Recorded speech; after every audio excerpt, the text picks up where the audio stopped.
بہرحال دنیا ایک بہت بڑے تصادم کی طرف بڑھ رہی ہے.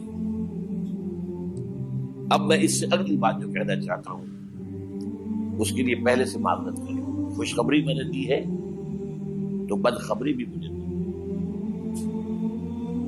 اس عالمی غلبہ اسلام سے پہلے ابھی امت مسلمہ کی بہت پٹائی ہونی ہے، بہت پٹائی ہونی ہے، بہت پٹائی.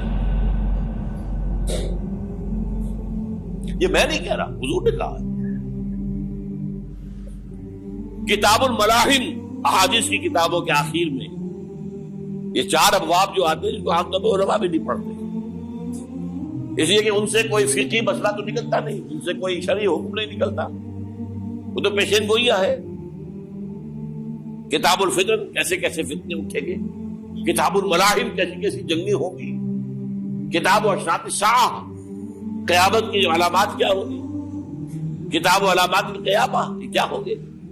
ان ابواب کو پڑھیے تو آپ کو معلوم ہوگا اس دور کے آنے سے پہلے ابھی امت مسلمہ پر اللہ کے عذاب کے بہت سخت کوڑے پڑ.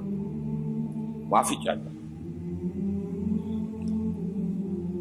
اگر رسولوں کی شان یہ تھی کہ وہ بشیر بھی تھے اور نذیر بھی تھے تو میں بھی ایک ادنا غلام نہیں کہوں. میں جو کہہ رہا ہوں قرآن اور حدیث سے کہہ رہا ہوں. یہ عذاب کیوں آئے گا؟ امت مسلمہ بحیثیت مجموعی اللہ کی نگاہ میں مجرم، بہت بڑی مجرم. کیوں؟ 1 انچ زمین دنیا میں نہیں دکھا سکتی جہاں اللہ کا دین قائم. یہ مذہب ہے، مسجدیں ہیں، حج ہے اور عمرے ہیں، یہ مذہب ہے. دین کہاں ہے؟ اللہ کا نظام کہاں ہے؟ دین حق کہاں ہے؟ وہ نظام عدل کہاں ہے؟ وہ نظام سیاست کہاں ہے؟ وہ قانون شریعت کہاں ہے؟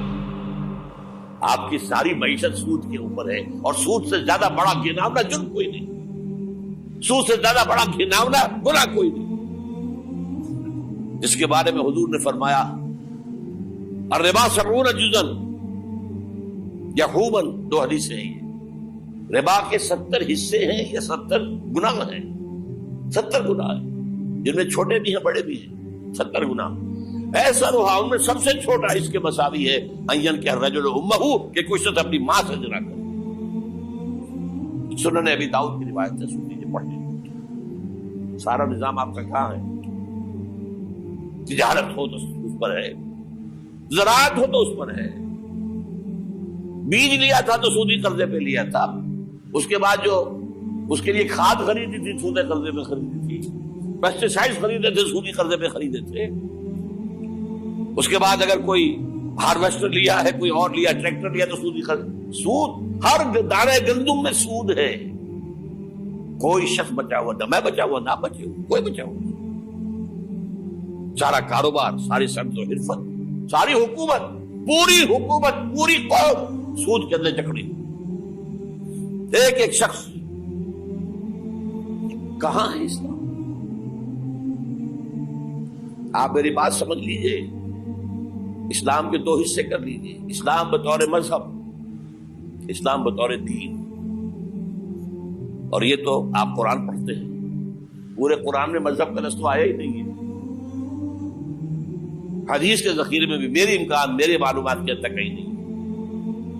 یہ مذہب تو ہمارے یہاں استعمال ہوتا تھا فقہوں کے لیے. مذہب حنفی، مذہب مالکی، مذہب شافعی، مذہب حنبلی، اب ایک مذہب سلفی اہل حدیث حضرات کا ہو گیا ہے، مذہب ظاہری، بعد مذہب جعفری.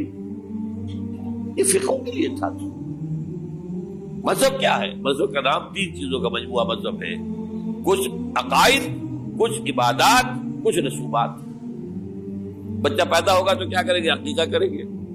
کوئی فوت ہوگا تو کیا کریں گے؟ جنازہ پڑھائیں گے، کفن دفن کریں گے. شادی ہوگی تو کیا کریں گے؟ ایجاب و قبول ہوگا، ولیمہ ہوگا. یہ رسومات ہے. دین یہ نہیں ہے. دین ہے اللہ کا دین، اللہ کا نظام، اللہ کا قانون. وَمَن لَّمْ يَحْكُم بِمَا أَنزَلَ اللَّهُ فَأُولَٰئِكَ هُمُ الْكَافِرُونَ. جو اللہ کی اتاری ہوئی شریعت کے مطابق فیصلے نہ کرے وہی تو کافر ہے. میں اور آپ کون ہیں؟ برا نہ مانیے. فیس دی فیکٹس. اور یہ فتویٰ کس کا ہے؟ اللہ کا ہے. وَمَن لَّمْ يَحْكُم بِمَا أَنزَلَ اللَّهُ فَأُولَٰئِكَ هُمُ الْكَافِرُونَ وَمَن لَّمْ يَحْكُم بِمَا أَنزَلَ اللَّهُ فَأُولَٰئِكَ هُمُ الظَّالِمُونَ وَمَن لَّمْ يَحْكُم بِمَا أَنزَلَ اللَّهُ فَأُولَٰئِكَ هُمُ الْفَاسِقُونَ. 3 فتوے ہیں اس مفتی اعظم کے جو ہماری اتاری ہوئی شریعت کے مطابق فیصلے نہیں کرتے. وہی تو کافر ہے, وہی تو مشرک ہے, وہی تو فاسق ہے, ناجار ہے, باغی. یہ ہے امت مسلمہ کا حال. اب میں یہاں آپ کو اختصار سے بیان کرتا ہوں حضور کا طریقے انقلاب کیا تھا. اختصار تفصیل سے کتابوں میں دیکھیے. نمبر 1, دعوت ایمان بذریعہ قرآن. یتلو علیہم آیاتہ. آج جمعے میں میں نے اسی آیت پر تقریر کی. تلاوت آیات, قرآن پڑھ کے سناؤ, قرآن پڑھ کے سناؤ, قرآن پڑھ کے سناؤ. کہہ دو وہی تو ہے جس نے تم کو پیدا کیا اور تمہارے کان اور آنکھیں اور دل بنائے, مگر تم کم ہی احسان مانتے ہو. کہہ دو کہ وہی ہے جس نے تم کو زمین میں پھیلایا اور اسی کے روبرو تم جمع کیے جاؤ گے. کیا یہ کسی کے پیدا کیے بغیر ہی پیدا ہو گئے, یا یہ اپنے آپ کو خود پیدا کرنے والے ہیں, یا انہوں نے آسمانوں اور زمین کو پیدا کیا ہے؟ نہیں, بلکہ یہ یقین ہی نہیں رکھتے. تو کیا ہم پہلی بار پیدا کر کے تھک گئے؟ نہیں, بلکہ یہ اثر نو پیدا کرنے کے بارے میں شک میں پڑے ہوئے ہیں. اور ہم ہی نے انسان کو پیدا کیا ہے, اور جو خیالات اس کے دل میں گزرتے ہیں ہم ان کو جانتے ہیں, اور ہم تو رگ جان سے بھی زیادہ اس کے قریب ہیں. اور کافر انسان کہتا ہے کہ جب میں مر جاؤں گا تو کیا زندہ کر کے نکالا جاؤں گا؟ کیا ایسا انسان یاد نہیں کرتا کہ ہم نے اس کو پہلے بھی تو پیدا کیا تھا جبکہ وہ کچھ بھی چیز نہ تھا؟ سو تمہارے پروردگار کی قسم ہم ان کو جمع کریں گے اور شیطانوں کو بھی, پھر ان سب کو جہنم کے گرد حاضر کریں گے اور وہ گھٹنوں پر گرے ہوئے ہوں گے. وہی زندہ کو مردے سے نکالتا ہے اور وہی مردے کو زندہ سے نکالتا ہے, اور وہی زمین کو اس کے مرنے کے بعد زندہ کرتا ہے, اور اسی طرح تم دوبارہ زمین میں سے نکالے جاؤ گے. اور اسی کی نشانیوں میں سے ہے کہ اس نے تمہیں مٹی سے پیدا کیا, پھر اب تم انسان ہو کر جا بجا پھیل رہے ہو. اس قرآن کے ذریعے سے دلوں میں ایمان پیدا ہو, یقین والا ایمان. دیکھیے, برا نہ مانے, مغالطے میں نہ رہیے. میرے اور آپ کے دلوں میں ایمان نہیں ہے, عقیدہ ہے. عقیدہ ہے, والدین سے ملا ہے. یقین والا ایمان کہاں ہے؟ اپنے گریبان میں جھانکیے, اللہ آپ کو توفیق دے. کیا مجھے واقعی یقین ہے کہ مجھے مرنے کے بعد جی اٹھنا ہے؟ کیا مجھے یہ واقعی یقین ہے کہ اصل زندگی آخرت کی زندگی ہے؟ کیا مجھے واقعی یقین ہے کہ قرآن اللہ کا کلام ہے؟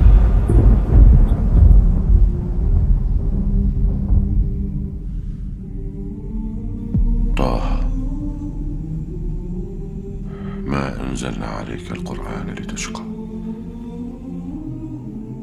إلا تذكرة لمن يخشى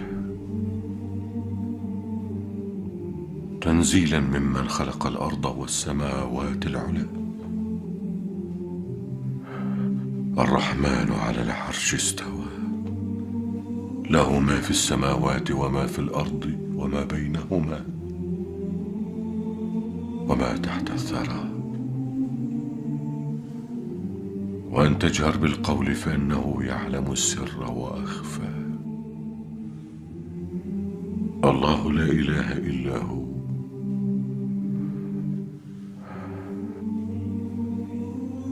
له الأسماء الحسنى. ٹٹولی اپنے دلوں کو. اگر یقین ہوتا کہ اللہ کا کلام ہے تو آپ اس کو سمجھنے کے لیے عربی بھی نہ سیکھ سکتے. انگریزی آپ پڑھے, اور پڑھی آپ نے ایسی کہ انگریزوں کو پڑھا دے. کیا نہیں کیا, پی ایچ ڈیز کر رہے ہیں, کون کون سے فنون نہیں سیکھے, ڈاکٹر اتنی عربی نہیں سیکھی دعویٰ ہے کہ تمہارا یقین تھا میری کتاب پر، اللہ پوچھے گا تمہارا سلوک کیا تھا میری کتاب کے ساتھ، تم نے پڑھا اس کو، سمجھا اسے سمجھنے کے لیے عربی سیکھی؟ نہیں، تو تم جھوٹ بول رہے ہو، تمہارا کوئی ایمان نہیں تھا میری کتاب۔ ما آمن بالقرآن من استحل محارمہ، جنہوں نے سود کو اپنے پورے نظام کی جڑ بنیاد بنایا ہو، ان کا ایمان کوئی ہے اللہ پر؟ حضور فرماتے ہیں کہ جس شخص نے حرام کسی شے کو اپنے لیے حلال کر لیا اس کا کوئی ایمان نہیں۔ دوبارہ آج بھی کرنا ہے تو دوبارہ ایمان پیدا کرنا ہوگا، ایمان، عقیدہ نہیں، ایمان، صرف لپ سروس نہیں، اقرار باللسان نہیں، تصدیق بالقلب۔ جو لوگ آئے جن کے دلوں میں ایمان پیدا ہوا، پھر ان کا تزکیہ کیا، تطہیر فکر، تصفیہ قلب، تجلیہ روح، تزکیہ نفس، اندر کا باطن دھو دیا قرآن۔ جو بجا در رفت جان دیگر شمد، جان جو دیگر شد جان دیگر شمد۔ یہ قرآن جب کسی انسان کے اندر اتر جاتا ہے، اس کے اندر کی مکمل اوور ہالنگ، مکمل صفائی، دماغ کی صفائی غلط نظریات سے، دل کی صفائی غلط نیتوں سے، غلط ارادوں سے،